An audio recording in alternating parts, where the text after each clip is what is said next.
Ok, ¿cómo están? Buenas tardes. Vamos a prepararnos para empezar nuestro estudio de este día. Es una oportunidad que Dios nos da de poder ocupar el tiempo, algunos días de la semana, para estar pensando en cosas que pueden edificar nuestro corazón.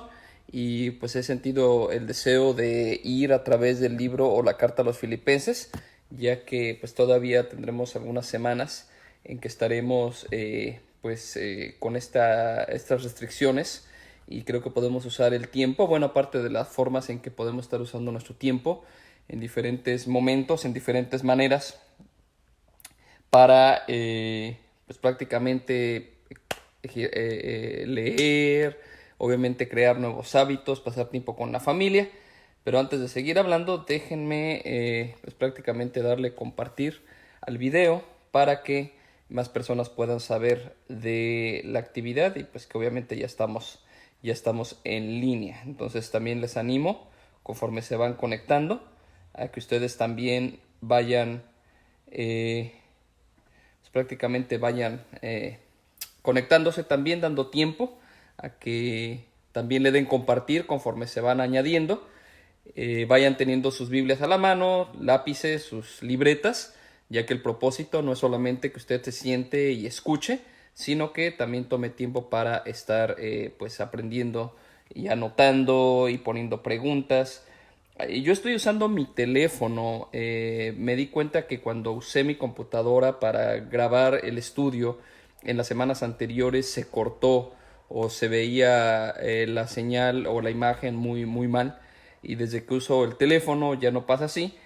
Sin embargo, no tengo, obviamente tengo aquí mi computadora junto, estoy tratando de ver si puedo ver las personas que se van conectando como una forma de, pues prácticamente ver qué ponen. Estamos viendo familia, gracias a Dios. Laura, bienvenida. Raquel desde México, gracias a Dios porque están conectando, vayan dándole compartir. Estoy mencionando que estoy viendo la forma en que pueda ver las personas que se van conectando conforme, eh, pero estoy viendo, tratando de verlo en la computadora, pero déjenme ver. Ok, ok. Tenemos también a nuestra hermana Liz, que ya está conectado, gracias a Dios. Hermana María Austin, vayan dándole compartir y también vayan trayendo sus Biblias. Bueno, espero que ya tengan sus Biblias a la mano, tengan también sus libretas y estemos apuntando. Ya tengo aquí abierta la computadora, entonces espero poder ver si ponen algo o si se ve más grande, aunque estoy grabando desde mi teléfono. Entonces, si ven que volteo hacia mi izquierda es porque estoy tratando de ver si ponen preguntas o comentarios. Pero pues ya mencionamos, vayan dándole share o compartir para que más personas puedan ser parte del estudio. Pues estaremos empezando, bueno, empezamos el día lunes con una perspectiva de cómo es que se fundó la iglesia en Filipos, y veíamos cómo en Hechos capítulo 16, de una forma muy especial, Dios había movido al apóstol Pablo y a sus compañeros para que ellos tomaran el tiempo, no tomaran el tiempo, sino que fueran dirigidos por Dios para, en lugar de ir hacia el norte y hacia el este, pues prácticamente fueron movidos por el Señor para ir hacia el oeste. Cruzaron y pasaron a lo que hoy conocemos como Europa, y en la provincia de Macedonia, el primer lugar a donde ellos llegan y predican la palabra es Filipos, ¿verdad? La ciudad de Filipos. Veíamos que no había ahí sinagoga como acostumbraba el apóstol Pablo y sus compañeros para empezar a compartir la palabra del Señor en un lugar, pues era adentrarse a la sinagoga y de esta forma pues compartir el evangelio. Pero en esta ocasión no había, entonces fueron al río, a orillas del río, y ahí compartieron la palabra, donde Dios toca el corazón de una mujer, ¿verdad? Llamada Lidia, que por cierto ni siquiera era de ahí, pero una persona que seguramente fue un instrumento en las manos de Dios para que ahí pues tuviera lugar la iglesia. Por lo menos es lo que vemos, que era ahí donde estaban los creyentes.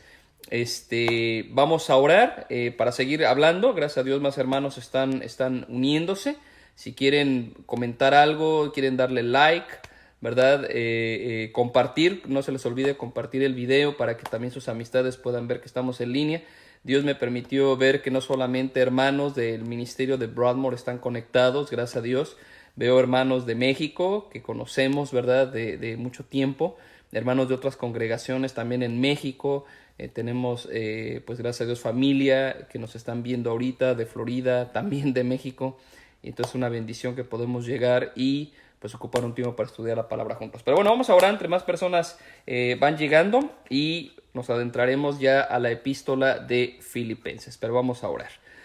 Señor y Padre, mientras ocupamos este tiempo, suplicamos que podamos realmente crecer en tu palabra, sobre todo al conocer un poco más acerca de esta epístola, Señor, acerca de esta carta que se le ha conocido como la carta del gozo.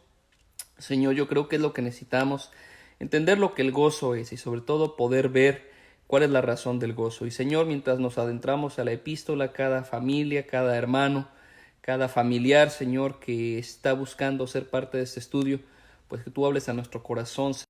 Está viendo algunos problemas de video y pero bueno, estoy viendo que la señal continúa. Cuando yo vea que pasa eso, mientras no nos desconecte, voy a parar para cuando vuelva a reconectarse siga. Ya vi que apareció ahorita ese problema de reconexión.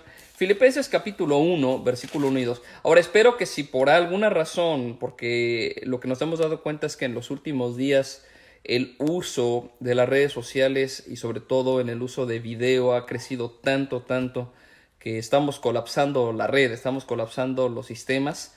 Y pues obviamente el día de hoy muchos de los ministerios en Broadmoor que tenían sus estudios bíblicos, que tenían cosas como lo que estamos haciendo ahorita en línea, no pudieron hacerlo porque estaba colapsado el sistema de Facebook.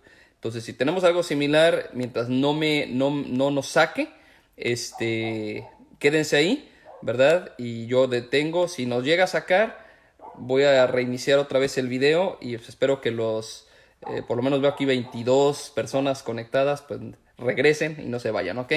Nuestra hermana Guillermina de Córdoba, también gracias a Dios por estar ahí, ¿ok? Filipenses capítulo 1, versículos 1 y 2 dice: Pablo y Timoteo, siervos de Jesucristo, a todos los santos en Cristo Jesús que están en Filipos con los obispos y diáconos, gracia y paz a vosotros, de Dios nuestro Padre y del Señor Jesucristo. Siempre es importante cuando empezamos el estudio de una carta, de un libro de la Biblia, poder entender cuál es la idea de la persona que está escribiendo.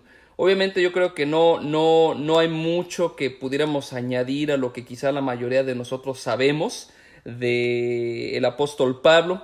Lo que sí quisiera decirles, porque obviamente no lo dice la carta, es que el apóstol Pablo está escribiendo, creemos, desde una prisión en Roma. Si usted lee el libro de los Hechos, en el capítulo 16 vimos cómo el apóstol Pablo llega a Filipos y de ahí sigue su recorrido. Usted sigue leyendo los siguientes capítulos de Hechos, ¿verdad? 17, 18, en fin. Cuando usted llega al final del capítulo se dará cuenta que el libro de los Hechos termina con el apóstol Pablo encarcelado en Roma. Ahora, creemos que en esta ocasión el apóstol Pablo no muere. Creemos que el apóstol Pablo, después quizá de algún par de años que estuvo preso en Roma, él es dejado en libertad, lo cual quizá permite que el apóstol Pablo visite otras iglesias, escriba algunas otras cartas, pero eventualmente vuelve a ser arrestado, creemos también en Roma, y en esta ocasión es cuando, según la tradición, muere bajo Nerón. Pero en esta ocasión, la que estamos hablando, quizás el año 62 de nuestra era, el apóstol Pablo se encuentra en Roma, y estamos hablando precisamente de ese último capítulo del libro de los Hechos, ¿verdad? De ahí el apóstol Pablo escribe 4 epístolas que creemos fueron enviadas en el mismo instante, en el mismo momento, no en el mismo instante, quizá en el mismo momento, en el mismo periodo, y a estas 4 cartas se le conocen como las epístolas de la prisión. Muy conocidas ellas es Filipenses, Colosenses, Filemón y también el libro o la carta a los Efesios. A los Efesios, gracias a Dios, más hermanos y conocidos están conectando de Veracruz, gracias a Dios, ¿ok? Entonces tenemos esta realidad, ¿ok? Tenemos estas 4 cartas que se envían. Esta carta que tenemos delante de nosotros, Filipenses, es conocida como la carta del gozo. El apóstol Juan, sí, estoy diciendo bien, el apóstol Juan, no Pablo, allá en su tercera carta, la tercera de Juan, versículo 4, él dice lo siguiente: no tengo yo más gozo que el oír que mis hijos andan en la verdad. Y podremos aprender cómo es que en la mente del apóstol Pablo el gozo no viene por circunstancias o por situaciones que humanamente hablando producen gozo, ¿verdad? Circunstancias agradables, ¿verdad? El bienestar, no tener conflicto. Aprenderemos que el gozo es más parecido a lo que describe Juan en tercera de Juan 4, y es el gozo que existe por ver la obra de Dios, no solamente en nuestras propias vidas, sino también en las vidas de otras personas, sobre todo personas en las cuales hemos invertido, personas a las cuales hemos influido.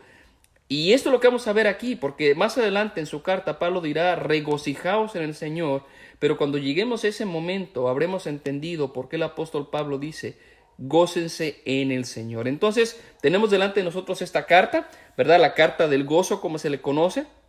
Y casi, o no casi, toda carta que el apóstol Pablo escribe tiene al inicio lo que es una referencia obviamente al remitente, quien envía, una referencia a los destinatarios o destinatario. En ocasiones Pablo escribió a individuos, pero también encontramos saludos y o bendiciones. Entonces los primeros dos versículos de Filipenses 1 tiene lo siguiente. Entonces, mientras usted sigue como buen alumno, ¿verdad?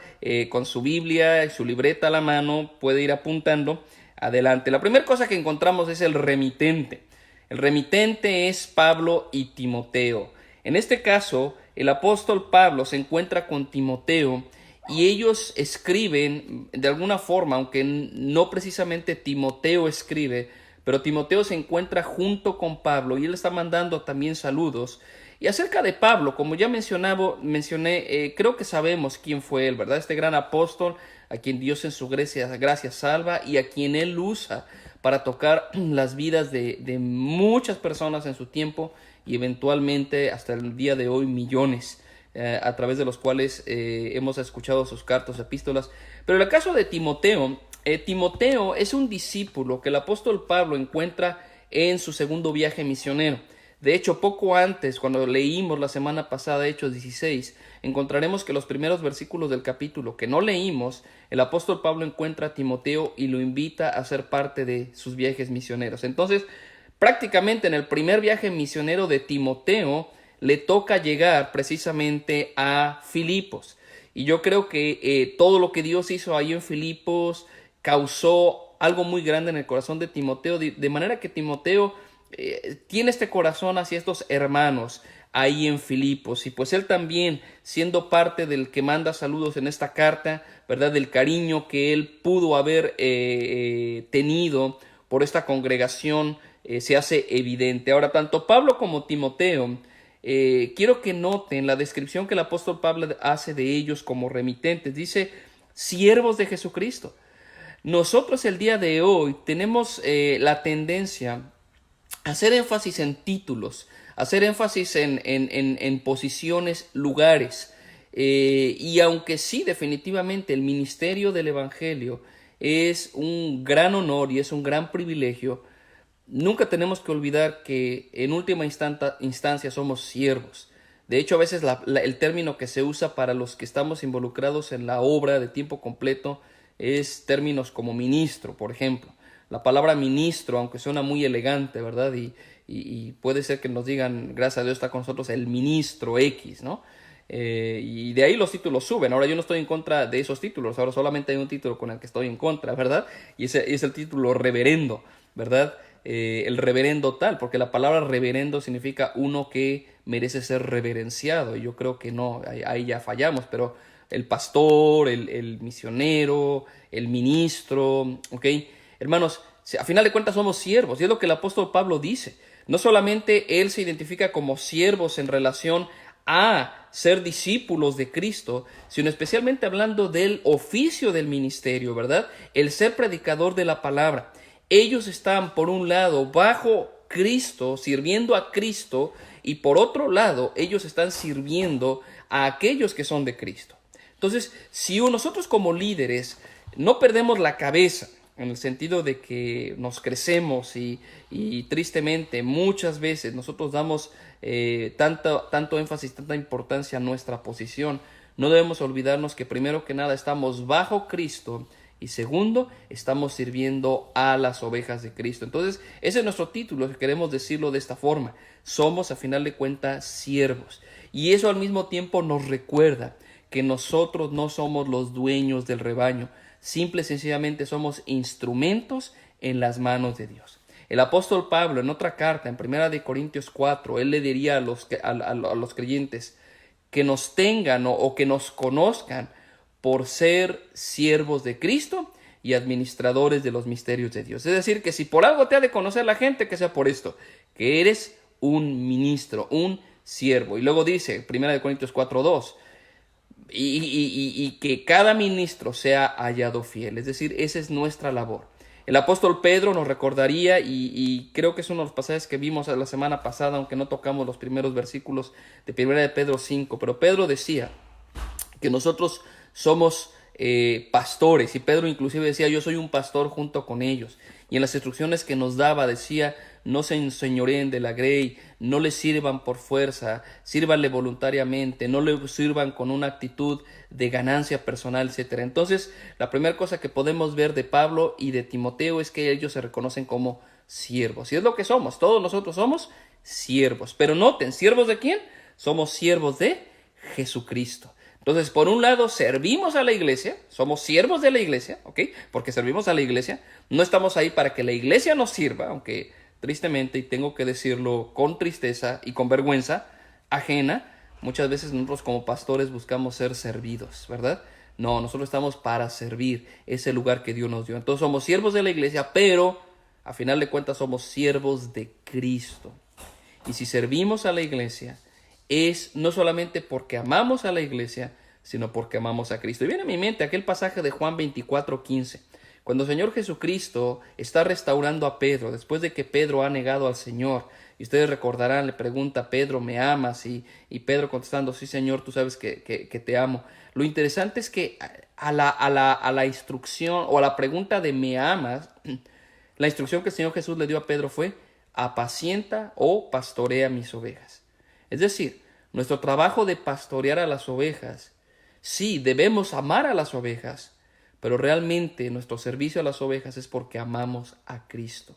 Cuando un líder no ama a las ovejas o no sirve a las ovejas, es porque el problema no está precisamente en el amor hacia las ovejas. Debe amar a las ovejas definitivamente, pero su problema principal es su amor a Cristo. Somos siervos de Jesucristo, como lo dice el apóstol Pablo, ¿ok? Y por causa de ello, nosotros buscamos agradarle al Señor. No buscamos agradar a nadie más. No buscamos agradar a las ovejas ricas, no buscamos agradar a las ovejas pobres, no buscamos agradar a las ovejas influyentes, no buscamos agradar a... No. Nuestro único motivo y nuestra única razón de agradar a alguien es agradar a Cristo. En Gálatas 1:10 el apóstol Pablo diría, si yo agradara a los hombres, yo no sería siervo de Cristo. Entonces es lo que hacemos, somos siervos del Señor.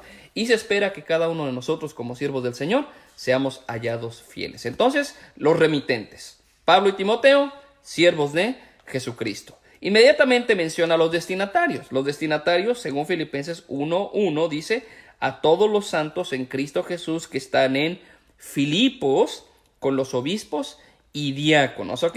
Entonces, ya para este tiempo, yo les mencioné, creemos que esta carta fue escrita alrededor del año 62 de nuestra era. Bueno, el apóstol Pablo habrá visitado esta iglesia por primera vez quizá unos 4, quizás 5 años antes. Entonces, una iglesia de aproximadamente 5 años, quizás 6 años de establecida, ya encontramos que tiene un tipo de organización básica.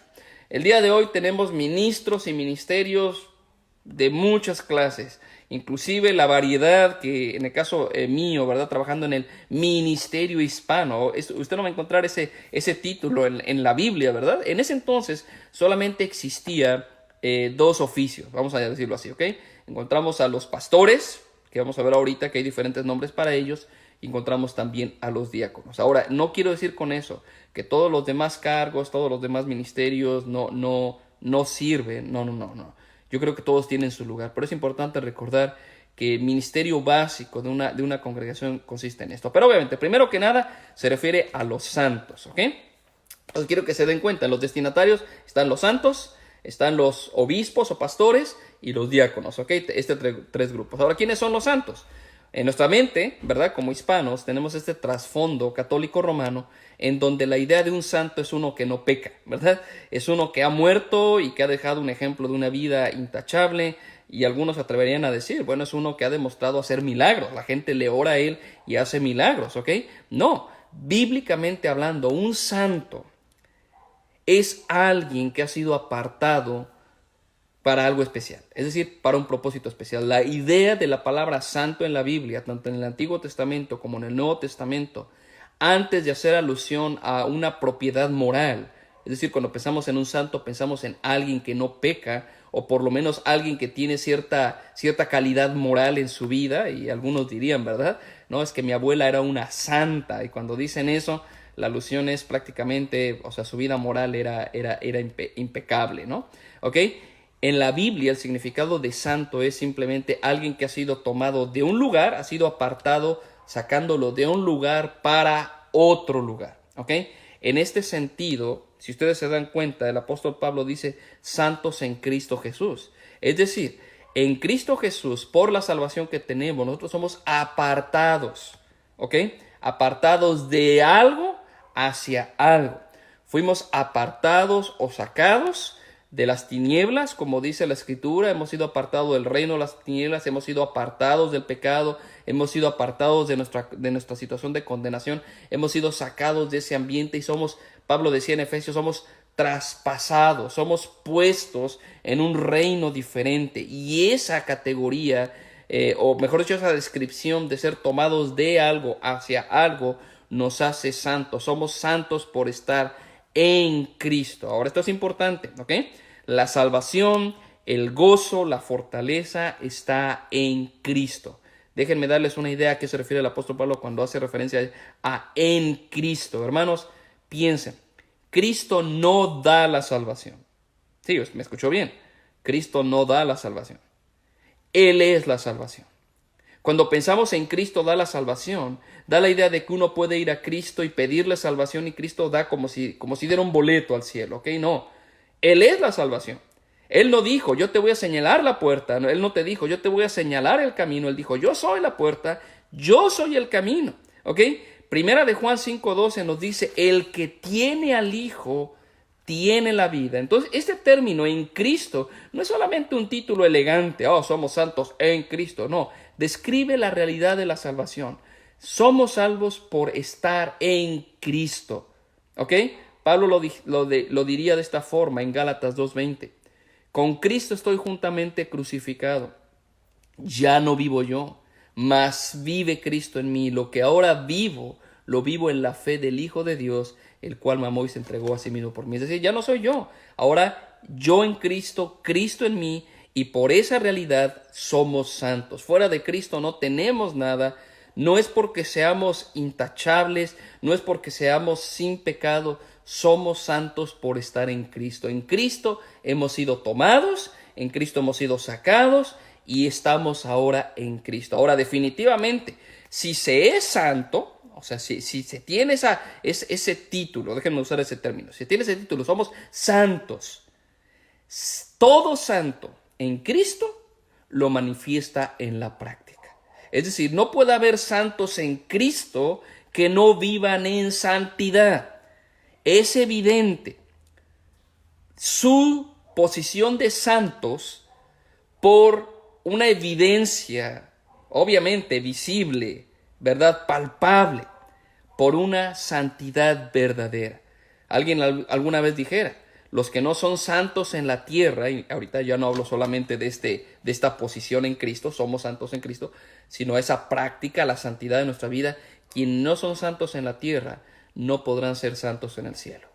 Por algo el escritor de Hebreos en el capítulo 12, versículo 14 nos dice, sin santidad nadie verá al Señor. Ahora, no es por la santidad que tú te ganas el derecho de ver al Señor, sino que sabemos que veremos al Señor porque somos santos en Cristo y porque la santidad nos distingue. Entonces, estos santos a los que Pablo se refiere no son personas sobrehumanas, no son personas súper espirituales, son simplemente cristianos que se espera que como tales no solamente sean santos en Cristo, sino que vivan en santidad, ¿ok?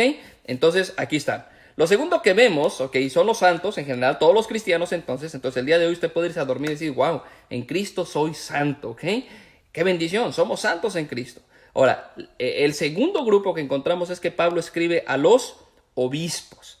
Ahora, en la Biblia encontramos diferentes títulos, los cuales se refieren al mismo oficio. Obispos, ancianos, presbíteros, pastores, ¿ok? Todos estos son términos del mismo oficio, describen el mismo cargo. Al ver las alusiones que se hacen en la escritura de estos títulos, de estos oficios, nos damos cuenta que todas estas personas hacen lo mismo, prácticamente son sobreveedores de la grey, son personas que están vigilando la obra del Señor.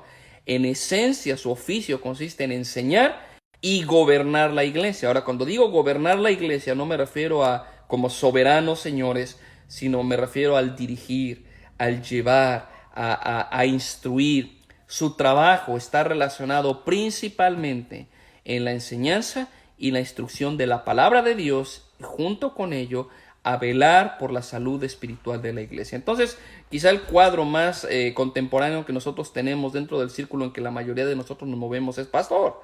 Esa es la idea, ese es el obispo, ese es el anciano, el presbítero, ¿verdad? Cada uno de estos títulos describen la misma función. Personas que se encargan de instruir al pueblo de Dios, dirigirlo con la autoridad de la palabra del Señor, no lo dirige a su conveniencia, no lo dirige a su capricho o a su manera, lo dirige. Ok, se cortó un poquito. Entonces tenemos el oficio de los obispos o los ancianos, ¿ok?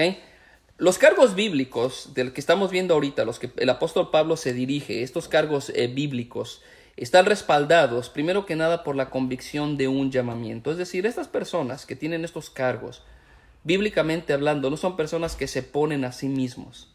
Son personas que han sido llamadas por la gracia de Dios, no porque sean sobrehumanos, no porque sean super espirituales, es porque Dios en su gracia los llama.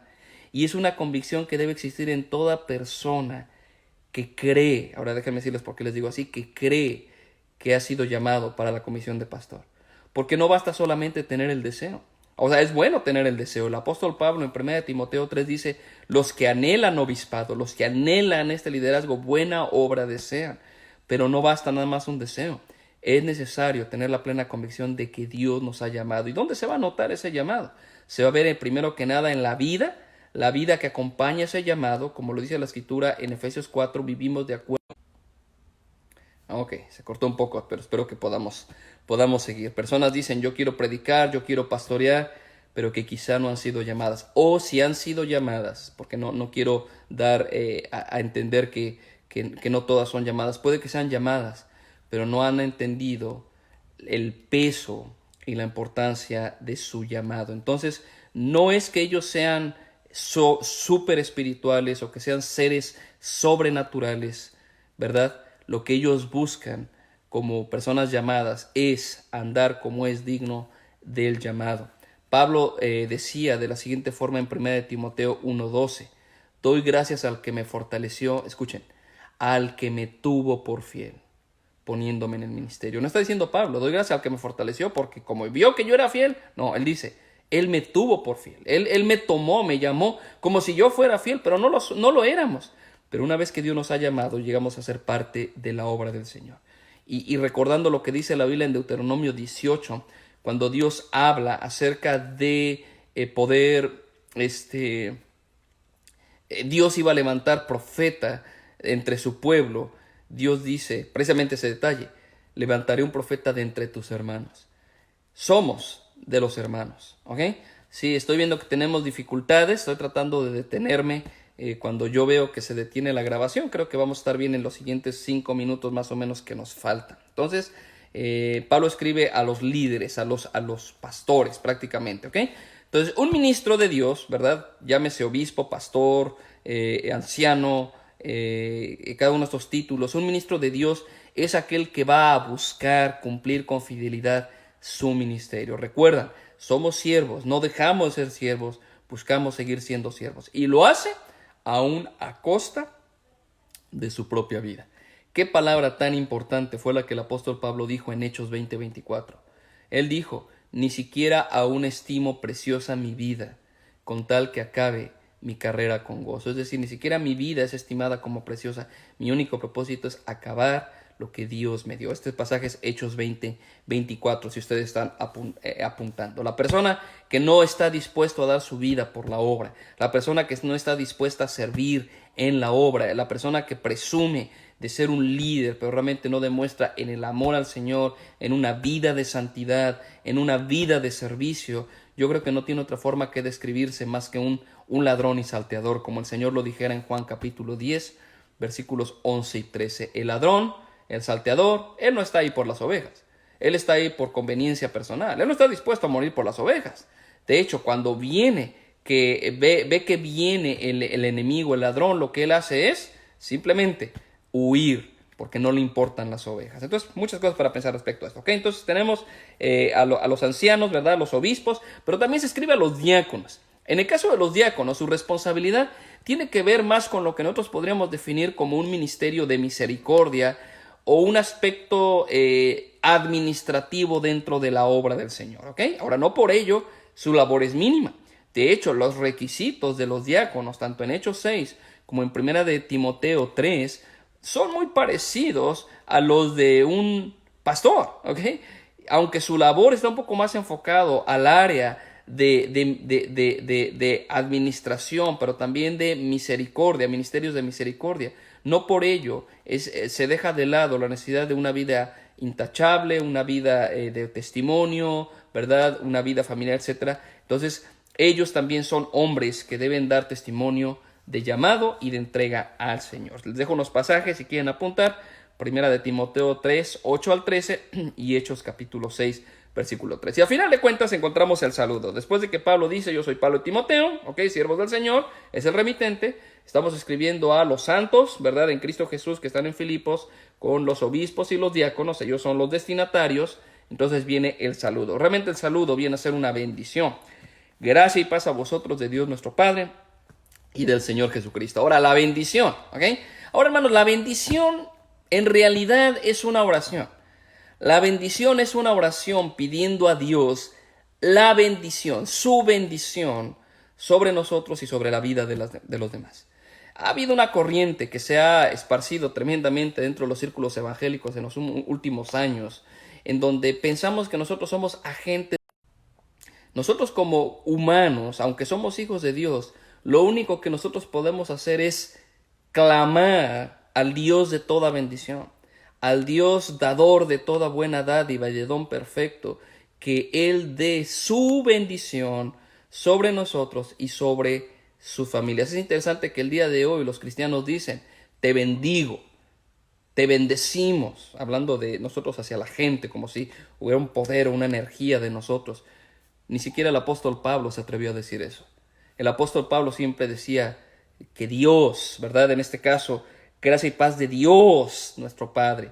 Él está pidiendo realmente una bendición de Dios. Nosotros no tenemos el poder de bendecir a nadie, ni a nada. Lo que hacemos es clamar a aquel que tiene todo poder y tiene toda autoridad para bendecir. Entonces, la bendición del Nuevo Testamento tiene que ver en esencia, ¿verdad?, con lo espiritual, porque esta bendición no es en relación a salud, no es en relación a beneficio material, no es en relación a protección física, tiene que ver con lo espiritual, gracia y paz. Por un lado, la gracia, el favor inmerecido de Dios, es no solamente la gracia que nos salva, que obra en nosotros para salvación, que produce un nuevo corazón en nosotros, la gracia manifestada en la persona de Cristo, pero es la misma gracia la que nos sostiene, es la misma gracia la que nos ayuda a caminar para el Señor, es la misma gracia que necesitamos para vivir cada día para su gloria, para no desmayar, para no desanimarnos. Y que el apóstol Pablo está hablando de esta perseverancia en el camino del Señor. Necesitamos esa gracia.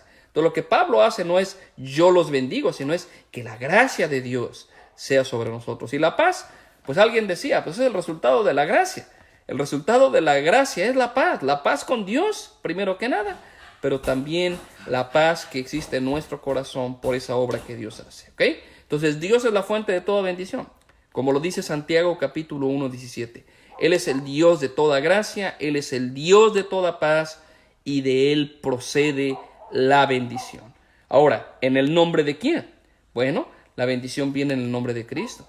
Por eso nosotros como creyentes oramos a Dios en el nombre de Cristo, porque es por Cristo que tenemos acceso a la presencia de Dios. Entonces la bendición viene del Padre, la pedimos en el nombre del Señor Jesús, y haciendo alusión a otros pasajes que encontramos en las Escrituras, sabemos quién hace o lleva a cabo el efecto de esa bendición sobre nosotros, esa gracia y la paz, es el Espíritu Santo. Entonces podremos decir que la bendición de la que Pablo estaba hablando, es la bendición que viene del Dios Trino, ¿verdad? La bendición que viene del Padre, gracia y paz, por causa de la obra del Hijo, por lo que Él hizo en nosotros, por nosotros, y se efectúa en nosotros a través del Espíritu Santo. Entonces este es el inicio de la carta a los Filipenses, ¿ok? Empezamos de esta forma, teniendo una idea de quién escribe, a quién escribe, y el deseo que Dios les bendiga a ellos como iglesia. Estaremos aprendiendo conforme sigamos avanzando, ¿verdad? Cómo podemos como iglesia, como creyentes, hallar el verdadero gozo, ¿verdad? Y al seguir y al empezar y al continuar con el estudio de Filipenses, pues estoy seguro que estaremos creciendo en cuanto a ello. Por lo tanto, les dejo tarea. ¿Cuál es la tarea?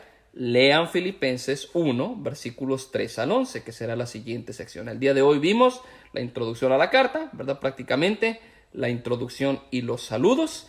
Y yo espero que esto empiece, y como siempre lo digo, ¿verdad? Que este tipo de estudio haga que nuestra mente, nuestro corazón voltee al cielo cuando vemos su palabra, con el deseo de aprender. Señor, quiero aprender qué es el gozo realmente, qué es lo que tú esperas ver en mi vida. Yo estoy seguro que lo vamos a aprender. Entonces, doy gracias a Dios porque estuvieron con nosotros. Sé que tuvimos varios problemas, sin embargo, no nos botó el sistema. Pudimos seguir con el estudio. Traté de detenerme cuando veía que se detenía la imagen, pero les animo a que estén orando para que podamos seguir creciendo en ese tiempo de estudio en la palabra. El día viernes, recuerden, viernes, estamos lunes, miércoles y viernes a las 7 de la noche, tiempo de aquí de Estados Unidos. Yo sé que estoy viendo que nos están viendo personas que nos ven de la costa este, ¿verdad? De hermanos en México. Creo que en México todavía no cambian el horario. Entonces, traten de calcular, creo que allá todavía es las 6. Aquí serían las 7. Entonces, a las 7 de aquí, 6 de México, y a las 8 del este. Bueno, cada quien haga el cálculo, ¿verdad? ¿Cómo se llama? La conversión. A las 7 de la hora centro, el día viernes nos estaremos viendo aquí.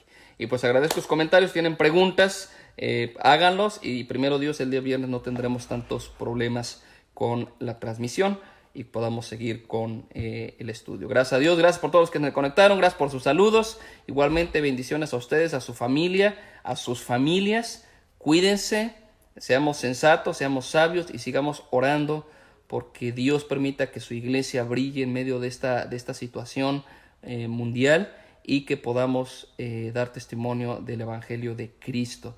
Pero también oremos por todas las personas que están pues prácticamente no tienen opción, tienen que arriesgarse día tras día a salir y que pueden enfermarse. Entonces vamos orando